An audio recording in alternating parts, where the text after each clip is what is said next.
What is up, you guys? It is me, RC 2001 Studios, or Robert Korea, and I'm coming at you guys with another figure review.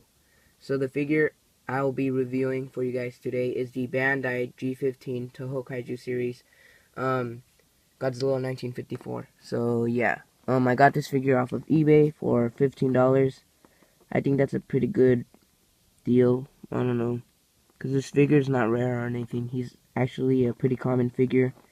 And yeah, he's a great Godzilla 1954 figure, if you don't have one. Um, yeah. And first off, I just want to say, I do not hate the Bandai Creation one. I think the Bandai Creation one has some amazing skin detail. It's just that, of course, the Bandai one is going to be better, so yeah. But, if you don't, but still, the Bandai Creation Godzilla 1954 is a good figure. It's just the Bandai one, of course, is better. So yeah, history. Godzilla 1954 is the first Godzilla. He made his debut in the 1954 Godzilla King of the Monsters movie, or if you watch the Japanese version, Gojira. I've only seen the American version, but I might watch Gojira maybe another day or something. So yeah, so um, so let's start the figure review. So we're gonna get on to paint job real quick. So now we're gonna be talking about paint job. So paint job. As you could see, this figure has this charcoal black color all over his body. But he also has some white highlights. For example, he has this white spray painted highlight right there on his chest. It's kind of this whitish gray color, as well on his knees. His claws on his feet, they have some white color too. It's like a bone white color. And then on his forehead as well, right there.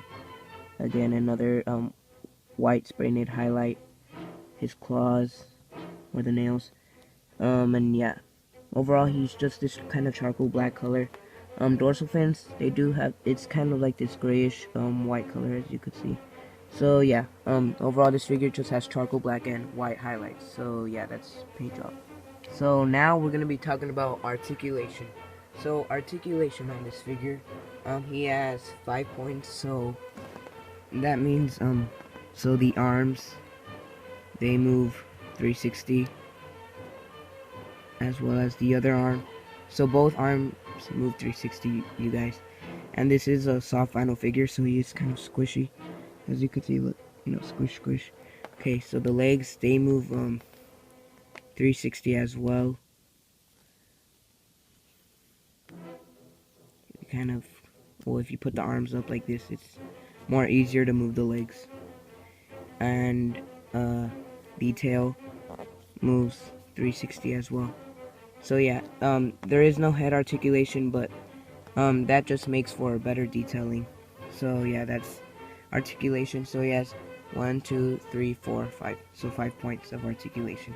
Now we're gonna be talking about sculpt and detail. So now we're gonna be talking about sculpt and detail. So the sculpt on this figure is really great, to be honest. It just looks like, Godzilla from Godzilla 1954, the movie. And yeah. I like this figure a little bit better than the Bandai Creation one, like most people, because the Bandai Creation one, I mean, it does have amazing skin detail. Like, the detail is well defined, and it also has great texture. This is just amazing detail that was put on the Bandai Creation figure. But I don't know, to me the Bandai Creation one is too goofy. I mean, this one, Godzilla 1954, it's a very serious movie, and although the figure looks a little cross-eyed, to be honest, just look at him. This is just, I don't know, a better figure to me. So yeah, the sculpt is very good on this figure. You could see Bandai put their time and effort into this figure, and yeah, detail. So the detail on the face is really good. As you could see, all the let me try to focus. Okay, all the scales right here, even on the roof of his head, the eyebrows. I really like the way they did the eyebrows. The eye, the mouth has no color, but you know, the movie was was in black and white, so there was no color. And yeah, so the head has some really great skin detail, as you could see. Other side as well, on the face as well. He just looks sinister and really awesome. And yeah, on the neck, you could see those nice little bumps right there, and those kind of like skin folds or whatever. They look great though. The arm has some really great detail as well. So do the hands. The other arm as well. The chest has some really great detail and some pretty good texture as well. The details, you know, really well done and defined. The legs have some really good skin detail, and I love the little bumps on the knees as well. I think those were really done perfectly. The knees were done perfectly. The feet are nicely proportioned. They're not too big, they're not too chunky or anything, or not too skinny. They're just right,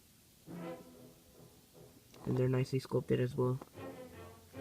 And the side of his body again has some great texture. This whole figure has some great texture, but it also has some really great skin detailing, even on the side of the legs and stuff. The tail has some really good skin detail as well.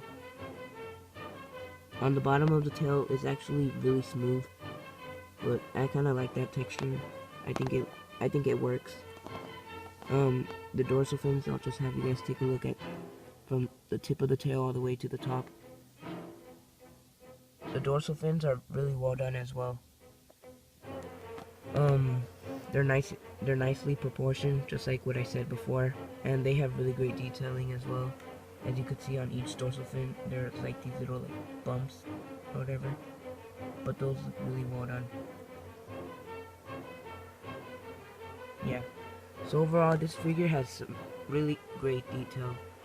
The skin detail is really good, and yeah. So, and the sculpt is really good. So yeah, now I'm gonna share my final thoughts. So, my final thoughts. Well, if you're looking for a good 1954 Godzilla figure, I say pick up the Bandai one. To be honest with you, I say pick up the Toho Kaiju series, you know, which this figure is from, the Toho Kaiju series, or pick up the Movie Monster series. The reissue, I don't know, I just think it's okay, the pink tag version. So yeah, if you're looking for a good Godzilla 1954 figure besides the Bandai Creation one and the upcoming NECA one, then I say pick the Bandai one up. So yeah, I give the Bandai Toho Kaiju series Godzilla 5 out of 5, just because it has standard articulation, but the detail and the sculpting really makes up for the articulation. And yeah, so yeah guys, hope you guys enjoyed this video, and I will be reviewing my Bandai Godzilla Island Series 1992 Mothra Larva maybe tomorrow, but that's only if my package doesn't come tomorrow. So yeah, and also I ordered another figure off of eBay, and it should be coming maybe tomorrow or Saturday. So yeah guys, hope you guys enjoyed this video. Please remember to like, comment, and subscribe, and I'll see you guys next time. And also thanks for 74 subscribers. We please reach to 80, and yeah, and go subscribe to Goji Tune.